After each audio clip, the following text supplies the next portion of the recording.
When I first came to Myers Park Presbyterian, it was early 1990, and there were conversations in the church and from the pulpit about like tithing towards the year 2000, like if people just upped their thing by 1%, that eventually the congregation would be tithing. There were folks that came and spoke from the pulpit about their experience, and I found that all very inspiring, kind of in the same way that, wow, you climbed Mount Everest, or you ran a marathon. I mean, it was really inspiring, but very remote. When I was pregnant with our first child, I started my own business. And it was rough. And there were a lot of major setbacks. And basically, I could pay myself every quarter. I would look and see where were we, and was there any little bit left over to pay myself with. And after about 3 or 4 years of that, at the end of a quarter, I looked at the number, and I thought, wow.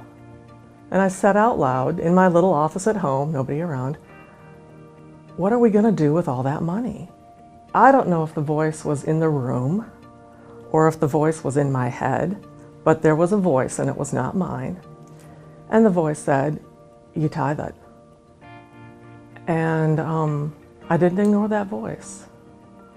And so I took that quarterly income and we tithed it. It was interesting because writing checks with real amounts of money in it, instead of what I felt comfortable with, actually felt more right. And not right in like a do-gooder, I'm so right way, but right in a just sort of an honest way. It just felt right. And so that's what we did with the income I was making from my business. And then eventually, Torsten and I talked, and why aren't we doing this with his income too? And so we did. We've been given all things, and we're only asked to give a portion back.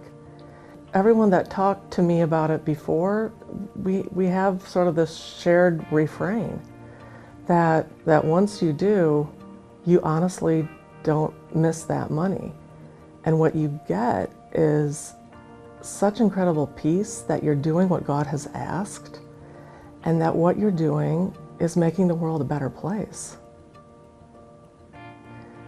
I don't want it to sound like a Houdini trick or something like that, but it has completely changed the way we look at money.